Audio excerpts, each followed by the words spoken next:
Thank you for taking 10 to watch CNN 10. I'm Carl Azus at the CNN Center. We're happy to see you this Wednesday. The violence is getting worse in a special administrative region of China.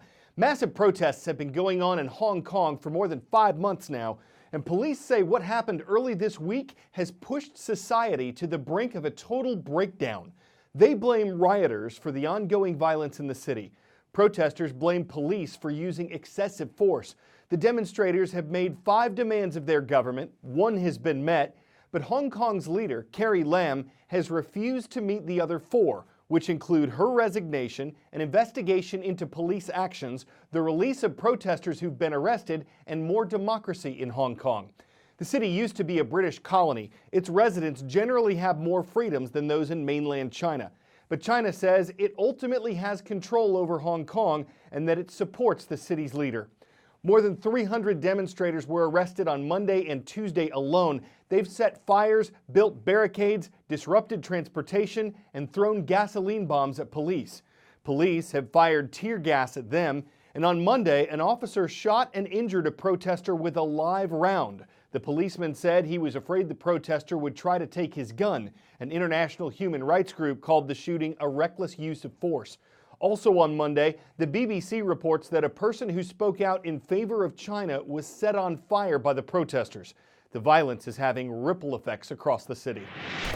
We are in downtown Hong Kong, the heart of the financial district of luxury shopping. Demonstrators had occupied this square. Police ran them out with several rounds of tear gas and then detained dozens. And now a force is leaving and they're being pursued by residents. Come take a look at the defensive posture they're taking right now. This is not a police force that feels secure and confident in its own city. And it gets to the heart of the problem here. The administration is relying on this police force. A substantial portion of the population does not agree with the policies. And you get scenes like this, with the crowd hurling abuse and curses at them. And there is no end in sight to these sharp political divisions and this crisis that has plunged Hong Kong into economic recession, the worst crisis the city has seen in a generation. Ivan Watson, CNN, Hong Kong.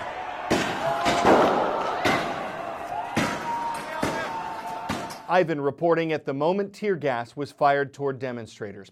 Our next story takes us to Washington, D.C., where public hearings begin on Wednesday in the House of Representatives impeachment inquiry, its investigation concerning U.S. President Donald Trump.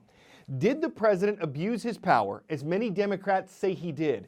In a summer phone call he had with Ukraine's leader, was President Trump illegally trying to get Ukraine to dig up dirt on potential Democratic challenger Joe Biden? Or was the phone call perfect, as the president says it was? And is the House impeachment inquiry just a partisan attempt to hurt President Trump and his fellow Republicans in the 2020 elections? We're not sure how the next few weeks are going to play out in the investigation. There are a few things we can expect, according to a CNN editor. There will be witnesses, there will be documents reviewed, and there will be 2 political parties doing everything they can to tell the story that looks best for them. As far as the process itself goes, CNN's Tom Foreman explains what to expect with that. Any effort to impeach a president must begin in the U.S. House of Representatives. The Constitution says so, and even though such efforts are exceedingly rare, certain procedures are more or less standard. Most often, the Judiciary Committee kicks it off, although other committees may be involved, by investigating allegations which have been raised against the president. Now, this can happen with or without a vote to authorize an impeachment inquiry. We've had such votes in other impeachment proceedings, but the law doesn't require it. In any event, what comes next is lawmakers from both parties listening to witnesses, reading documents, and reviewing evidence to see if the president might have engaged in treason, bribery, or other high crimes and misdemeanors, such as using the office for personal gain or abusing power. If they think he has, then those committees can push for a full vote of the House on articles of impeachment. a simple majority can impeach the president. Does this mean he is guilty? No, not necessarily. Does it remove him from office? No, not necessarily. All this really does is formally charge the president and move the process over to the Senate, where the Senate must hold a trial according to the Constitution. The Chief Justice of the Supreme Court, John Roberts, would sit up front presiding, while House impeachment managers would present the charges against the president, and the president's lawyers would dispute them. Witnesses can be called, questions can be raised, senators sit and serve as jurors in all of this. Many pitfalls could come up to short-circuit the process, but so far, Republican leadership has suggested any trial would be allowed to run its course.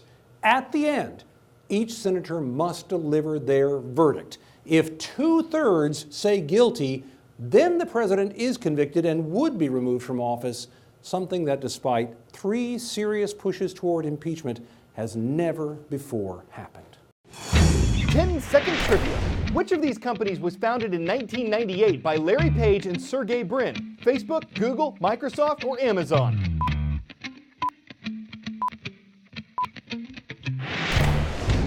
The only one of these companies that Page and Brin founded in 1998 is Google. Next topic today involves Google, Ascension, and Project Nightingale. You know the technology company Google. Ascension is a nonprofit healthcare organization, and Project Nightingale is the code name for a partnership between Google and Ascension. It was first reported by the Wall Street Journal earlier this week. Why is this significant? Ascension is one of the largest hospital systems in America, and by teaming up with Google, it's allowing at least 150 Google employees to access the medical information of millions of Americans. Why are the two companies doing this? Google wants to be a major player in the U.S. healthcare industry. It wants a big share in that very large market.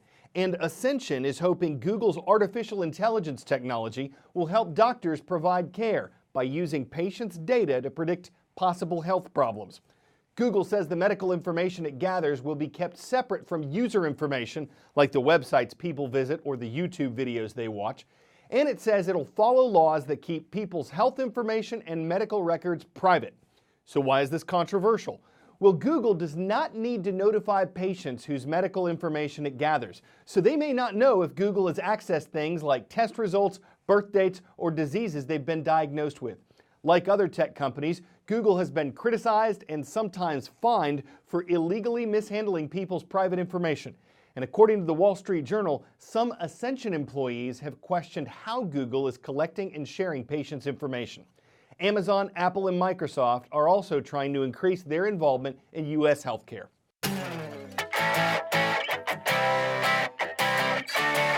Last headline of the day, Florida man goes kayaking, captures monkeys raining from the sky.